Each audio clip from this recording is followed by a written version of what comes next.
This is a video I've been thinking about making for a long time because tomorrow, May 7th, my book is coming out. There it is, there it is. I'm going to read the first chapter of my book for you. But before I do that, I just wanted to tell you a couple quick things. Because you've been so awesome and amazing in the last few months that I've been doing these videos, I wanted to do special giveaways just for people who watch this stuff. So if you happen to pick up a copy of the Endgames in the next week, that is until Tuesday the 13th at 11:59 p.m. Eastern Standard Time, you'll be entered into this special giveaway. I'm giving away, I think, some pretty cool stuff. 3 people will have a character named after them in my next book. Because of the books I write, I can't necessarily guarantee that that person will live through the story, but you'll definitely be in the story. 5 people will win a signed first edition copy of every book I write forever for the rest of my life, and that will include a copy of the Endgames, which I will send to you, and you can,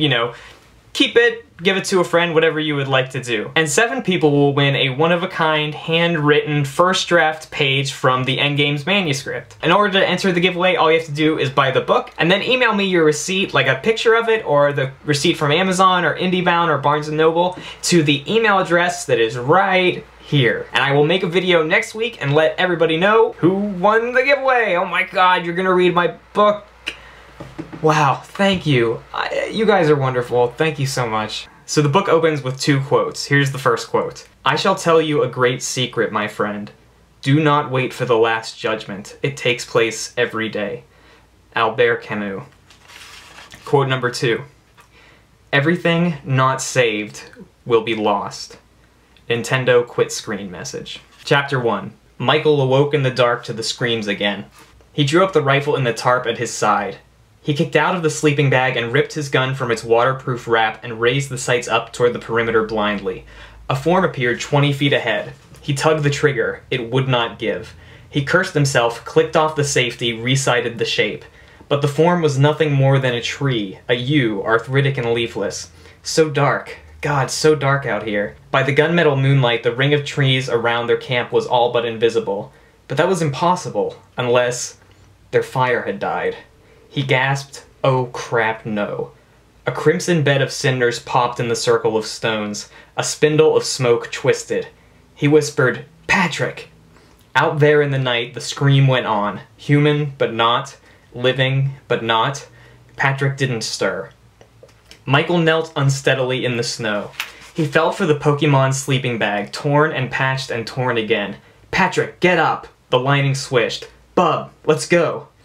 Only when he tossed it open did he realize the bag was empty. His heart rammed his throat. But the lining was still warm. His brother hadn't been gone long. Michael risked everything and shouted, "Patrick!" Several seconds of silence, then a call reported through the darkness. "Patrick!" But the echo was not his own. It was a voice without depth or dimension, choking on earth. A dead, elongated roar. The bellow, mimicking him. Heavy feet changed direction and dragged through the brush, maybe 100 yards away, nearing. Stay, fracking, calm. Don't let Patrick be sleepwalking again. Jesus, why did I say we could camp outside? Concentrate, think, like Mom. I swear, please don't let him be out there. Hey, a-hole. Feel your blood. Michael closed his eyes against the dark cold, and there was that moment, that ever-repeating instant, when everything inside him hissed that it wouldn't work, that he didn't have time. Then he thought of his breath and emptied his brain. His focus aligned on the quick warm creak within his veins, the powerful flex against his ribs, the deliberate drumming inside his ears. It felt like every fiber and thought of himself fusing into one another, until his mind and his movement merged into a single thing, seamless and bright. Like a glowing radar dot. It felt like, yes, yes. His eyes leapt open, and he moved, focused, fine. He tore open the duffel bag next to him. "Patrick," said the bellow, closer now. "Patrick." Michael grabbed a safety flare from the bag and stood and punched it on his thigh. A whoosh. Sparks fanned a molten dandelion. The forest conjured orange before him, their camp and the rotten deer stand and their car ahead on the dirt road. He spun on his boot heels, wafting away flare smoke. New cast shadow lunged in the trees. He saw no one. An image jumped into his head. Patrick, hiding behind a tree as a joke.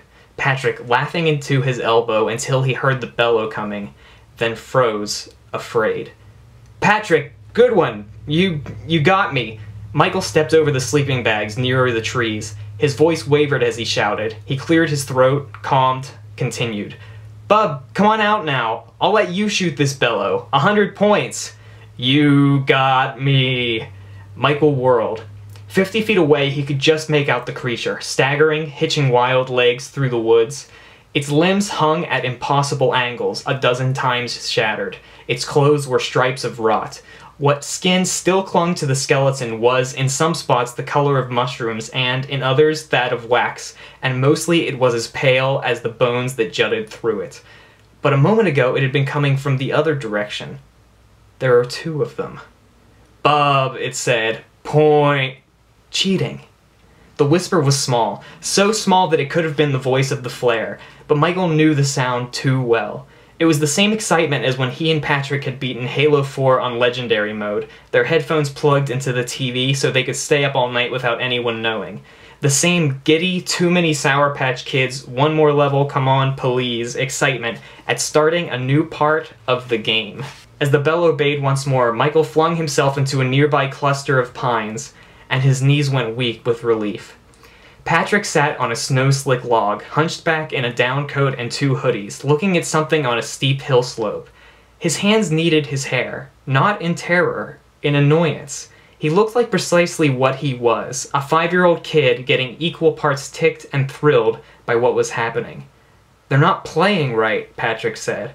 A skeletal hand shot through the needle thickets above Patrick's head. Michael automatically raised the gun, discharged a round, exploded a branch.